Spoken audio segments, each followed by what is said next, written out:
c'est vrai qu'il ne marche pas. Donc, Bonjour à tous. Donc, je me présente, je suis Aurélie Ménil. Je travaille au département développement export chez BPI France. Et en quelques mots, avant de commencer en fait notre atelier, qu'est-ce que c'est la mission en fait de notre département développement export? C'est d'accompagner les entreprises à se développer à l'international. Donc c'est à la fois depuis la France et depuis l'étranger, parce que nous avons en fait des bureaux à l'étranger.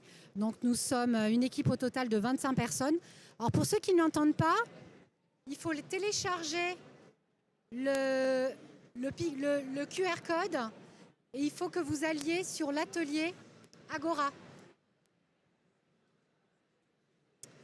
Donc du coup, je disais que nous avons des bureaux à l'étranger. Nous sommes implantés à New York, également à Mexico, à Düsseldorf pour l'Europe. Nous sommes très présents en Afrique. Nous avons 4 bureaux. Nous sommes présents à Abidjan, à Dakar, à Nairobi et puis plus récemment à Casablanca. Nous avons également des équipes qui sont à Dubaï ainsi qu'à Singapour. Donc nous allons parler aujourd'hui d'export des États-Unis et surtout d'une mission internationale inédite qu'on a imaginée avec les équipes de Business France au tout début du Covid. Et le principe de cette mission, c'était de pouvoir proposer à des entreprises issues des industries culturelles et créatives de pouvoir continuer à se développer à l'international. Nous avons donc imaginé avec le department store Saks Fifth Avenue une mission internationale en fait qui se déroule. Alors je vais parler au présent parce qu'elle est en train de se dérouler en fait en 3 temps. Il y avait en fait la première étape, en fait, on a fait la promotion de ces missions et les entreprises se sont inscrites. Ensuite, nous avons proposé à Saks une liste de plus de 100 entreprises. Et après les 3 étapes successives, c'était les 30 élus, parce qu'il y a uniquement 30 entreprises qui ont été élues. Elles ont eu l'opportunité de pouvoir pitcher devant les acheteurs sectoriels de Saks. Et sur les 30 élus, 15 ont été sélectionnés pour à la fois être commercialisés sur la marketplace de Saks, donc Saks.com, pendant 2 mois à partir du 14 septembre. Et à partir du 12 octobre, nous allons avoir un pop-up in-store au sein du magasin emblématique de New York pendant 1 mois. Et en parallèle, nous allons également avoir 6 vitrines qui vont être à la fois sur la 5e avenue et sur la 50e rue.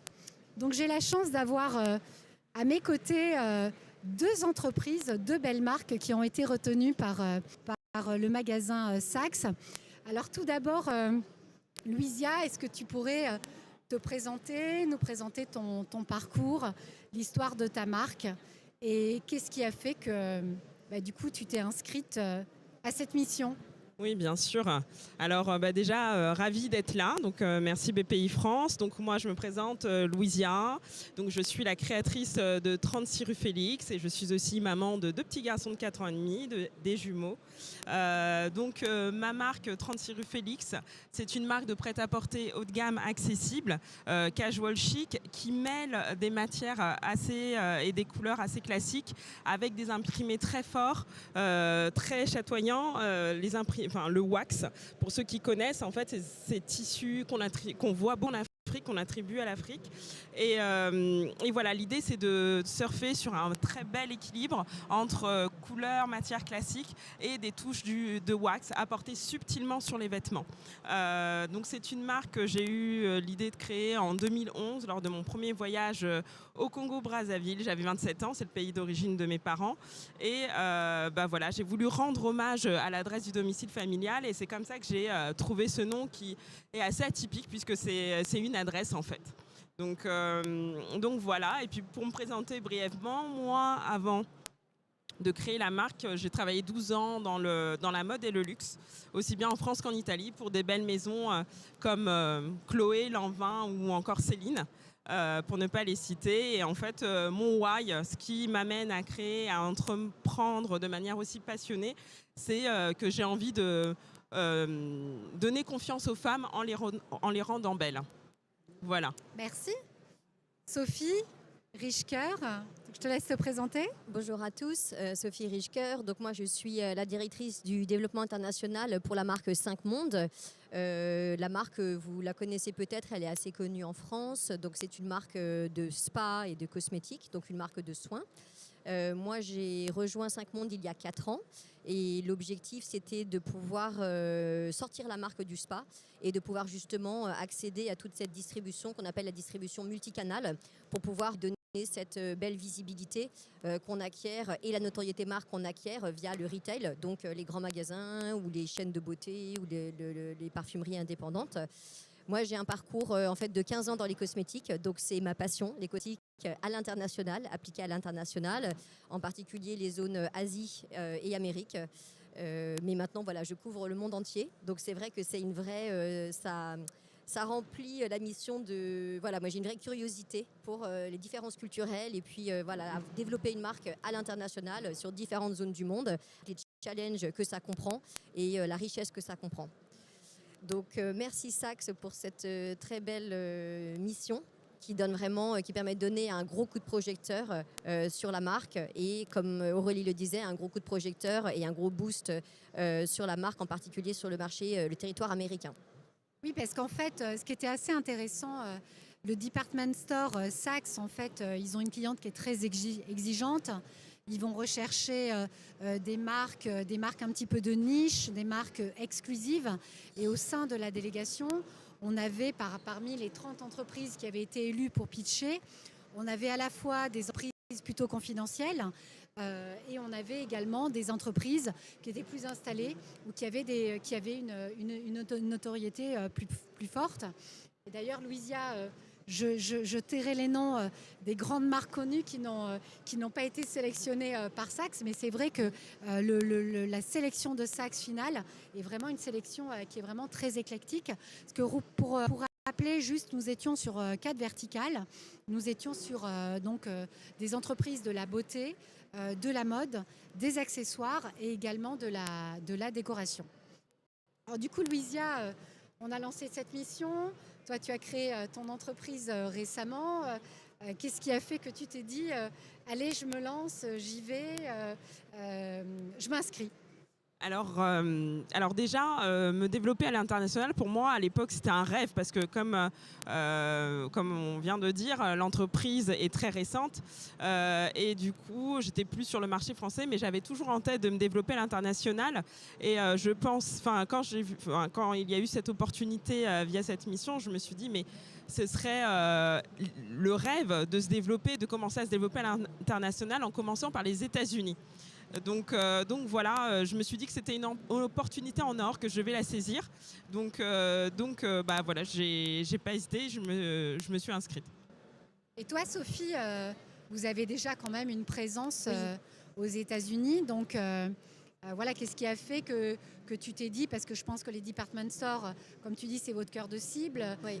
Voilà, qu'est-ce qui a fait que tu t'es dit, bah tiens, je vais tenter, je vais essayer en participant à la mission? Alors effectivement, nous, la différence, c'est quand on est déjà implanté aux États-Unis sur ce marché via un partenaire qui est un distributeur avec lequel on travaille depuis 4 ans.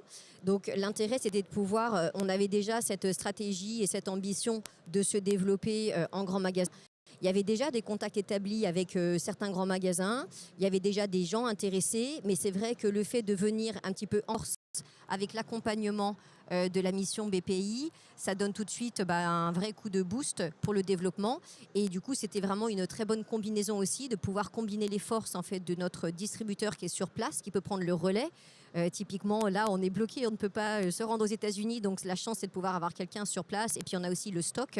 Elle a sa force commerciale, le côté marketing, merchandising, formation, qui est assuré localement. Et c'est vrai de pouvoir donc combiner ces forces-là, d'avoir un côté institutionnel, corporate, très structuré, très bien organisé par BPI pour la mission. Et puis d'avoir un côté, en plus, le côté French touch, parce qu'après tout, c'est cette art de vivre à la française qui, en général, est synonyme de sophistication, mais aussi d'originalité. C'est ce que tu disais aussi, toi, Louisia, c'est de se démarquer, d'avoir le côté la petite marque nouvelle. Et comme tu disais, Aurélie, il y a des grandes marques qui, en fait, n'ont pas été sélectionnées. Donc la sélection Saks est très intéressante également. C'est certains, comme ils disent, art de vivre à la française qui est représentée à travers la sélection de marques qu'ils ont pris pour cette mission. J'aimerais qu'on parle un petit peu aussi de l'accompagnement que vous avez eu, parce qu'il est vrai qu'une fois que les 30 entreprises ont été sélectionnées pour pitcher devant les acheteurs sectoriels de Saks, ça ne s'improvise pas. J'en profite d'ailleurs pour remercier Adeline Cabal, qui est présente de Retail Factory, qui avec son équipe en fait a accompagné les 30 entreprises. Alors est-ce que vous pourriez nous faire part un petit peu de cet accompagnement ? Qu'est-ce que vous avez fait que vous n'auriez peut-être pas fait, ou inversement, qu'est-ce qui vous a permis vous pensez, de faire la différence du coup pour réussir avec brio cette étape qui était vraiment déterminante pour accéder aux étapes suivantes?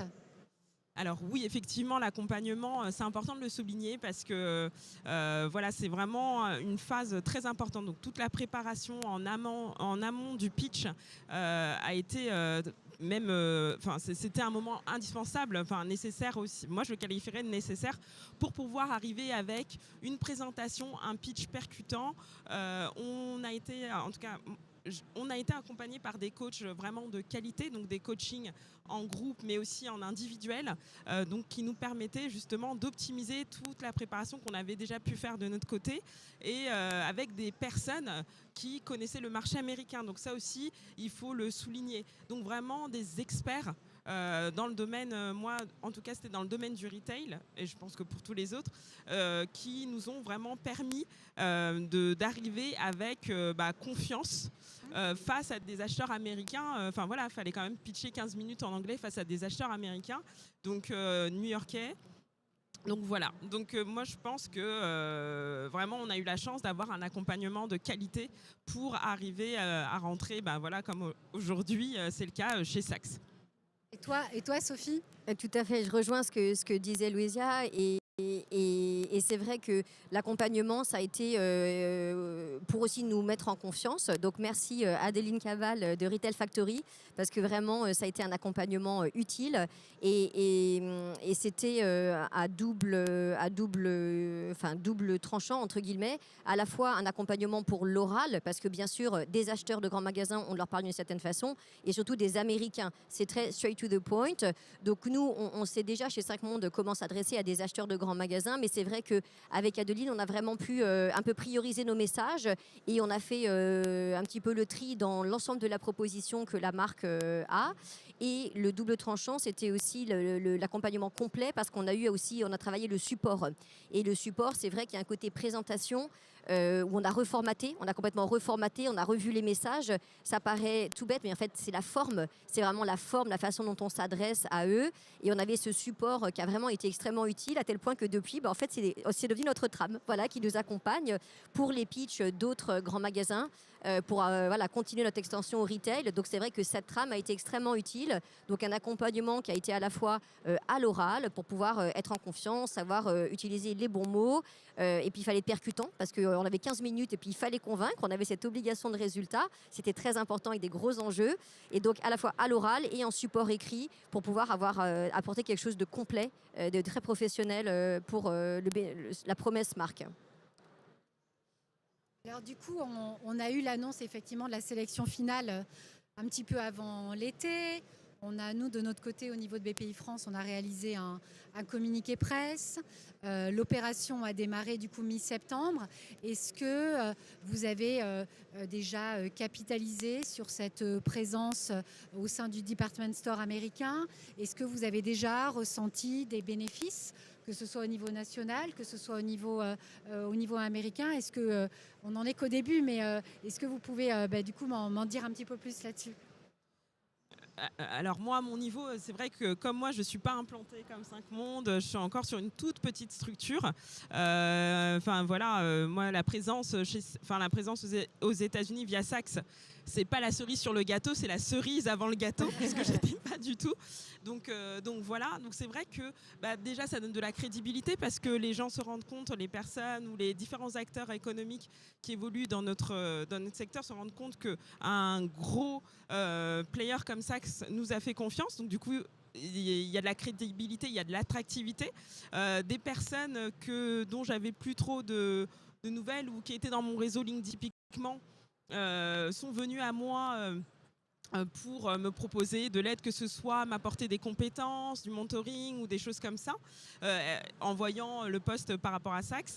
À côté de ça, même pour démarcher les boutiques, les multimarques, même sur le marché français, ben, ça donne du poids à la Bien marque, sûr. pour ma marque qui... Ça t'ouvre des portes aussi sur le territoire national. Complètement.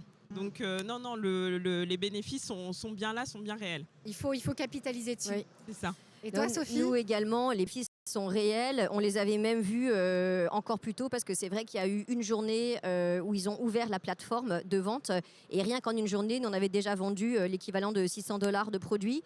Donc c'était très rapide et donc ça mettait, même les acheteurs Saks eux-mêmes étaient très satisfaits de dire oh, on sait que ça va vraiment avoir des très bons résultats. Donc il y a un résultat concret qui est voilà, le chiffre d'affaires. Mais au-delà, ça permet de gagner évidemment, la marque gagne en visibilité sur ce marché-là et dans le monde entier. Donc ça permet d'accroître la notoriété marque, qui est ce que toutes les marques cherchent à acquérir par tout circuit possible aujourd'hui. Et du coup, ça nous permet aussi de vraiment avoir encore plus de légitimité quand on arrive aujourd'hui. On pitch hyper régulièrement pour ouvrir des nouveaux marchés, avoir des nouveaux grands magasins. La semaine dernière, c'était par exemple pour le Moyen-Orient. Et c'est vrai que quand on leur dit, voilà, on a sélectionné par Saks aux États-Unis, tout de suite, voilà, ça donne vraiment une vraie légitimité. Et pour 5 Mondes, c'était d'autant plus vrai qu'en l'espace de 6 mois, on a eu la chance d'être sélectionné avec Saks aux États-Unis et également d'ouvrir un tout nouveau spa. Spa et gros espace retail. En tout, on a 400 mètres carrés à la Samaritaine. Donc, le grand magasin d'LVMH, LVMH est le propriétaire à côté du Pont-Neuf. Et c'est un magnifique écrin. Et donc, c'est vrai qu'on a eu vraiment ce double effet de pouvoir vraiment dire, en l'espace de 6 mois, on a vraiment 2 magnifiques vitrines à 2 endroits différents du monde. Et donc, ça nous propulse forcément. Ça nous, voilà. Donc, mission complètement accomplie. Ça permet vraiment de booster la visibilité de la marque, la notoriété de la marque, une vraie légitimité pour s'étendre dans le côté très luxe, premium et retail. Bien sûr. Et c'est pas fini parce que je dirais entre guillemets la magie de nos missions, c'est qu'effectivement il va y avoir le business qui va être généré sur le marché cible et il va y avoir également le business grâce aux rencontres parce que le 12 octobre on va célébrer ce partenariat Saks des 2 côtés de l'Atlantique, donc avec les 15 marques, les dirigeants côté France à Paris et avec également surtout des agents et des distributeurs côté États-Unis, hein, parce que le projet c'était de s'y rendre et malheureusement avec ce qui se passe actuellement on n'a pas pu y aller. Et c'est vrai que lorsqu'on fait des missions internationales, il y a aussi les relations qui peuvent se tisser entre participants. Oui. On a vu vraiment des belles histoires, des collaborations, des associations. Donc j'ai envie de vous dire que c'est début. Il faut capitaliser. On aura la chance également le 12 octobre d'avoir d'autres entreprises qui sont déjà bien implantées aux États-Unis, qui vont pouvoir vous faire leur retour d'expérience, vous donner des conseils, des mises en relation. Et ça, il faut vraiment capitaliser dessus, parce que c'est vrai qu'avec cette crise sanitaire, on a fait beaucoup de réunions en digital et aujourd'hui c'est la première fois déjà que toutes les deux vous vous rencontrez, donc voilà. Alors après sur les projets, donc Sophie, toi tu nous as un petit peu dit sur les États-Unis, à l'international, est-ce que la marque 5 Mondes a d'autres projets, d'autres marchés cibles prioritaires? Oui, tout à fait. Nous, là, la priorité, c'est les marchés, les régions à gros potentiel. Donc là, on est en particulier en train de se pencher sur le Moyen-Orient, parce qu'on a la chance d'avoir déjà des très belles vitrines via les spas, parce qu'on est avec l'ancien Raffles, donc on a déjà des spas assez prestigieux et on va compléter ça. L'objectif, c'est de compléter ça avec justement l'offre retail. Donc on parle des gros acteurs locaux, région Moyen-Orient et région Asie. C'est nos 2 prochains réservoirs de croissance où on va aller chercher notre développement à l'international et réservoirs de croissance sur ces 2 régions-là, en plus des États-Unis, bien sûr. Et toi, Lysia, projet en cours à venir? Alors, de mon côté, voilà, c'est un travail plus de fond, puisque l'idée, en fait, c'est d'accroître le développement de la marque. Ça va passer par plusieurs biais. Donc, tout ce qui toute la partie communication, avoir une personne qui s'en occupe. Voilà, sur le développement aussi commercial sur le marché français, l'idée c'est, comme on a dit tout à l'heure, rebondir sur cette opportunité aux États-Unis pour ouvrir des portes sur le marché. Donc une personne qui serait aussi qui s'occuperait de cette partie-là, parce que c'est vrai que je porte beaucoup de choses aujourd'hui et que pour assurer un développement, là, on arrive à un palier où il y a vraiment besoin que l'entreprise se développe. Donc voilà, et bien sûr le marché américain, du coup, étant donné que la grande porte est ouverte, derrière c'est de pouvoir aussi trouver d'autres partenaires, retailers, avec lesquels on pourrait créer des partenariats. Parce que ce qui va être intéressant aussi avec les résultats des ventes de Saks, c'est qu'en fait Saks va nous communiquer aussi les zones des clients en fait, qui ont acheté vos produits. Oui. Donc ça peut permettre aussi, quand une entreprise souhaite se développer sur un nouveau territoire, si elle voit qu'effectivement elle a effectué 60% de ses ventes sur la côte Est, effectivement quand il y a des projets d'ouverture, on va plutôt privilégier effectivement la zone où il y a eu une forte désirabilité de la marque. Bon, donc du coup, si je réitère une opération avec un autre department store ailleurs dans le monde, vous êtes in avec moi alors? Tout à fait. Complètement. Tout à fait, complètement. On re-signe aussitôt. Bon, écoutez, je suis ravie. Pour conclure, donc, au niveau du département, on organise à peu près une vingtaine de missions internationales partout dans le monde. Donc là, effectivement, c'était une mission qui était plutôt French Touch, donc tout ce qui est industrie culturelle et créative. Mais on fait également des missions sur l'industrie avec notre coq bleu, tout ce qui va être green, transition écologique avec notre coq vert. On fait également des missions autour du tourisme. Donc on est vraiment multisecteur. Donc n'hésitez pas, si vous souhaitez avoir des informations, des mises en relation et le programme des missions, toute l'équipe développement export est à votre service. Alors je ne sais pas s'il y a des questions. A priori non. Bon, écoutez, Sophie et Louisa, je vous remercie. Et puis une prochaine fois. Merci Aurélie, merci ailleurs. BPI France. Merci beaucoup. Merci. Au revoir. Au revoir.